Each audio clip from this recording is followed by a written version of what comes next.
Hola, molt bona tarda a tots i a totes, benvinguts de nou a casa, benvinguts de nou a un Descofinem la història, aquestes píndoles o petites dosis de història de les nostres contrades de l'Alt Urgell, posat a terme per l'Institut d'Estudis Comarcals de l'Alt Urgell, amb una intenció de fer passar el millor possible el confinament que estem visquent i que espero que mica en mica sigui així. Avui a mi em toca parlar-vos de l'antiga farina de Montferrer, aquest edifici que a més queda molt visible des de diferents punts del territori, pertany, com us deia, al poble de Montferrer. Una vegada passeu a la plaça de la Trobada us trobareu a mà dreta un trencant que us porta amb aquesta edificació que parlàvem, i a més allà també trobareu l'oficina del Rec dels Quatre Pobles. No és indissoluble, no és una situació que sembla que s'hagi aprofitat, sinó que realment és el propietari de l'antiga farina de Montferrer, és el Rec dels Quatre Pobles.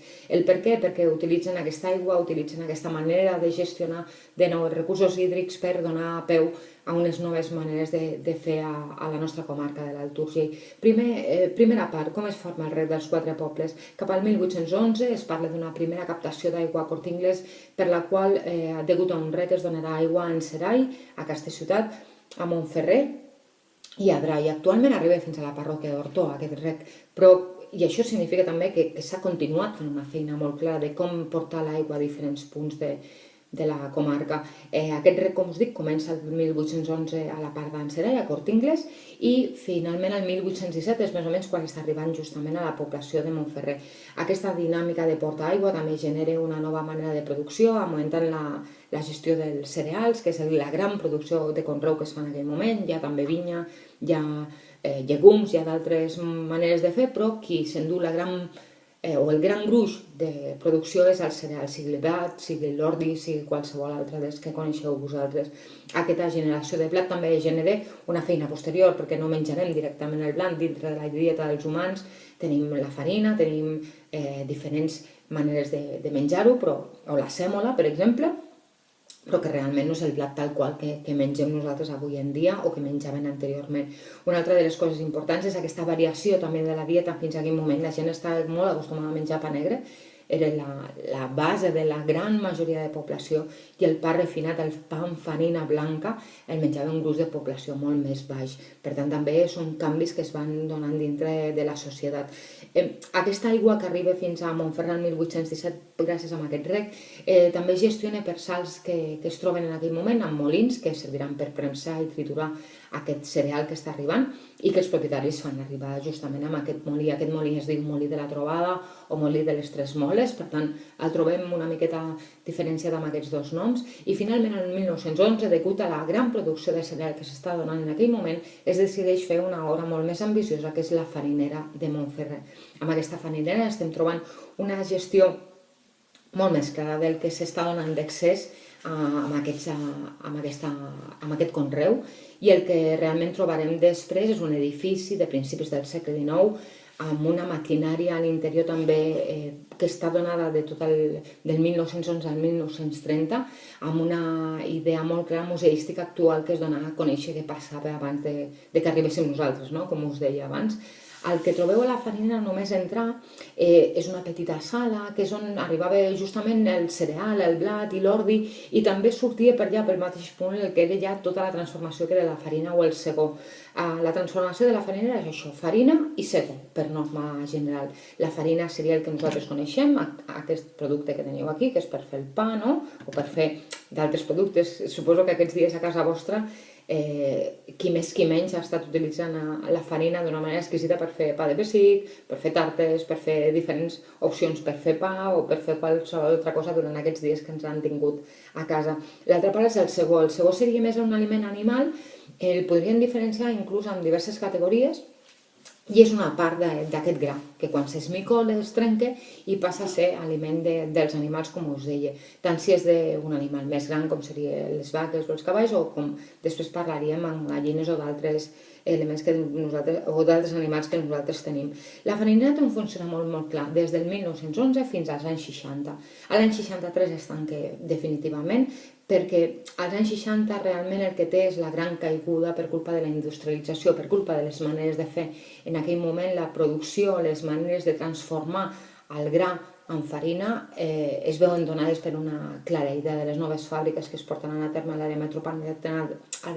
metropolitana de Barcelona o d'altres punts, i la farinera no té cap més altre sentit. També és cert que va haver-hi alts i baixos durant tota la història de la farinera, en la qual ens trobarem en diferents moments, conflictes bèl·lics o diferents situacions de crisis que fan que també vagin variant, però la que fa baixar radicalment la producció de la farinera és l'entrada a la nostra actual vida, la industrialització, i que no fa cap sentit ni per preu ni per condicions de vida de fer-la servir.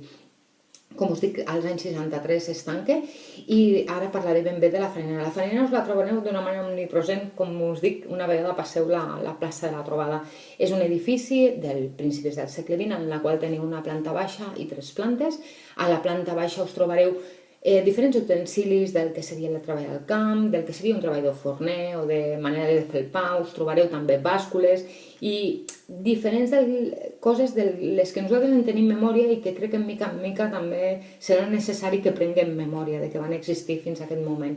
Una vegada passem la primera porta ens trobarem amb una escala que divideix l'edifici en dos, una part que seria la part més de fàbrica, de la farinera en si, i a la mà esquerra ens trobaríem amb tot de portes que ara mateix no són accessibles, però que són les vivendes dels treballadors que treballaven a la farinera. De treballadors a la farinera n'hi havia de 2 a 4, és la informació que tenim. I aquests treballadors vivien allà amb les seves famílies i no necessàriament tenien un horari flexible o marcat, és a dir, no començaven a les 7 i acabaven a les 2 o feien una jornada partida com tenim nosaltres. Senzillament ho feien segons la demanda que hi havia. Per tant, en un horari més o menys flexible, però que també en moments d'alta demanda, doncs això implicava dedicar-li moltes més hores de les que s'havia dedicat en d'altres dies. Doncs aquesta és la situació que es viu. Aquests treballadors que treballen allà viuen allà mateix, per tant ho podem gestionar perfectament. A tota aquesta planta baixa de la fàbrica ja us trobareu una de les grans, podríem dir que és el cor de la farinera. Teniu una turbina que aprofita un salt d'aigua, per tant tota la força de la farinera ve donada per un recurs hídric, per la força hidràulica que arriba fins a la turbina i fa moure uns eixos que així mateix fa moure tota una sèrie de politges i corretges que mouran la resta de maquinària que trobarem a l'edifici. Complexe d'entendre, complexe de veure, perquè realment el que fa és que aquesta maquinària el que fa és pujar i baixar tot el material, sigui cereal, sigui la farina, sigui tot el moment de la producció que estigui, va pujant i baixant dintre de l'edifici i passant per les diferents maquinàries que es necessiten. Com us dic, amb aquesta planta baixa està la base, no? Està aquesta tolva on es recuperarà tot el gra que està arribant a la fàbrica per pujar-la al primer pis, i al primer pis ens trobarem una de les maquinàries més sofisticades, no? Per nosaltres, per així-ho. Aquesta maquinària arriba des del Regne Unit i és una de les maquinàries més importants que hi ha en aquell moment. La teniu aquí? Aquí. A veure si es veu bé. Sí, aquí teniu una sèrie de maquinària amb la qual veieu que teniu diferents parts i uns tubs que el que faran serà pujar i baixar, com us deia, aquest material, sigui gra o sigui farina, i al fons de la fotografia es veieu el depòsit de la farina. Per tant, seria una idea molt clara del que es trobareu. Aquesta maquinària, com us dic, és del 1911, per tant, estem parlant d'una maquinària centenària de trituració del gra. En aquell moment, aquesta part de la trituració, el que generava era el trencament del gra, i a la segona planta el que tenim també serien les llímpies, seria també una part de sesor, una part de compactació i de trencament també d'aquest gra, i a la quarta planta, que és la que teniu aquí, a veure, teniu una de les màquines que li dona més sentit a aquesta farinera, o que la tenen com a símbol. Aquesta és la planxista. Si us podeu fixar, té com unes menes com de tubs de tela. El que provoca això és que pugui fer una rotació perfecta aquesta maquinària, i entremig, el que veieu entremig serien com sedassos, que el que fan és augmentar la funció de fer la farina que nosaltres coneixem avui en dia. Per tant, arribar a aquest punt que veiem aquí no és tan fàcil. És un element claríssim de refinació, de transformació i de trituració d'aquest blat, o d'aquest sègol. Com us dic, tota la farinera té un funcionament hidràulic. Inclús la llum, tota la llum que és necessària dintre de la fàbrica, es genera gràcies a l'aigua que arriba i que arriba per la turbina. Hi ha un quadre de llums a la primera planta, que de veritat el dia que pugueu visitar la farinera no té cap mena de desperdici amb els fusibles, amb tota la gestió. I abans d'acabar i d'encomanar-vos a que el dia que ens deixin sortir de casa i que puguem gaudir de les nostres contrades, aneu a visitar la farinera si mai no ho heu fet, és donar-li les gràcies a la Eli. La Eli és una de les treballadores de l'Ajuntament de Montfrey Castellbò. És una de les persones que m'ha explicat la farinera d'una manera més, podríem dir, més empàtica, amb més passió que he vist mai, i donant-me a conèixer una transformació del que seria el que nosaltres coneixem com a pa, des del blat fins al que ens trobem a taula cada dia o que anem a buscar al forn. Per tant, això, agraïments a la Eli, agraïments també a tot el personal del Consell Comarcal, entre ells el Carles Gascon, o entre ells també la gent anterior, la Sara Camps, que em van fer gaudir o intentar entrar dintre d'aquests equipaments del museu, de tot el que seria el recorregut dels antics oficis, la ruta dels antics oficis d'ahir, i que m'han fet vincular-me encara més amb tot aquest territori i donant-li a conèixer la gent de fora d'una manera molt clara per què som com som, per què hem arribat fins aquí i què tenim a fer.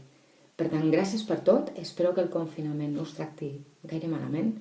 Estem en contacte, qualsevol cosa que sapigueu aquí està, estem aquí per atendre-vos, per dir-vos el que necessiteu, i bé, moltes gràcies per tot, ens veiem a la propera. Fins ara!